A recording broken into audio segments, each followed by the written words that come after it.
Looking to pick up a new hobby? If so, then the Hampton University Student Center Bowling Alley is where you should be.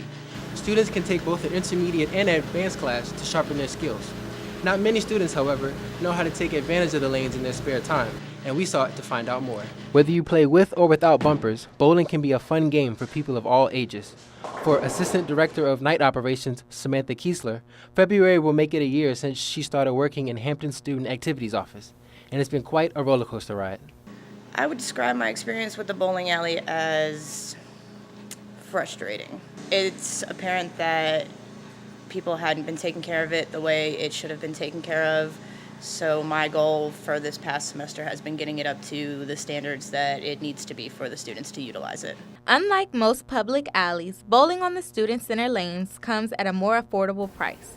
The money then becomes part of a bigger renovation process that will require a staff to manage, as Kiesler explains. The bowling alley costs $2 per game for students and $1 to rent shoes. So theoretically, if you played 2 games, it would cost you $5. I do feel like it's a fair price. We do have maintenance that we have to do for the bowling alley, so this isn't money that we're just making in profits. The money that we're charging students to bowl goes directly back into the bowling alley for repairs and new equipment. We are training students over the winter to make sure that we have adequate staff in here to keep the bowling alley up and running. The staff will be trained on how to run the machines, how to fix basic problems, pin jams, and things of that nature. Until we can get a staff in here, the bowling alley will probably be closed the majority of the time. The bowling team has brought some championship hardware to the school, but the class has helped average bowlers become better. Senior Rondell Leggett is an example of that. I guess it was a good experience. Only bad things I'll say is like bowling, a couple of the lanes would like shut down like every once in a while during class. So we pretty much feel the same, but I feel like a better bowler. I'll say my score went higher than like previously, and I don't have any more gutter balls as I did. If the lanes were open regularly, it would be a great addition to everything the Student Center has to offer. But until then, the public perception among students will continue to reflect one thing. It's closed most of the time.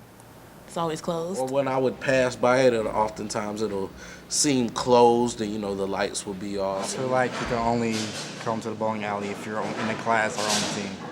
If I were an outsider looking in, I would probably say that the bowling alley is small and underutilized. I would agree with the students that it's closed the majority of the time, so people probably think it doesn't work. Mara Bland Braxton, a sophomore pharmacy major, says she used to bowl often with family and friends prior to Hampton, but due to classes and limited access, she hasn't had the chance to on campus. I always wanted to be a better bowler, because right now it's just gutter ball after gutter ball, and I would like to make a strike once in my life, besides on the Wii games.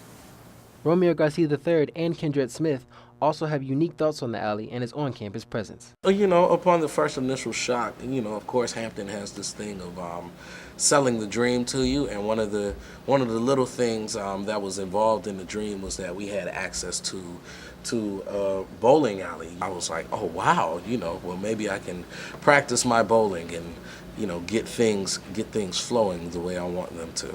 Can't really speak on the experience in the bowling alley.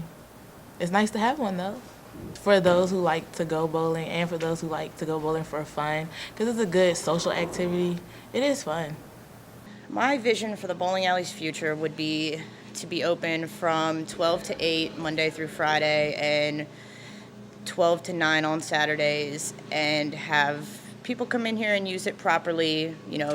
Get your bowling shoes out, don't complain about having to wear bowling shoes, put the bowling balls away when you're done, and just genuinely enjoy the time that you've spent in here. Well, once we get it up and running, fully functional, it's a good place for students to come and hang out. They're not, hanging out in the harbors, getting drunk at 2 o'clock in the afternoon. It's a good, productive place for students to come and de-stress and spend some time. Hopefully in the months to come, the bowling alley will be rolling towards success and living up to its expectations. I'm Jelani Scott, reporting for JAC 265.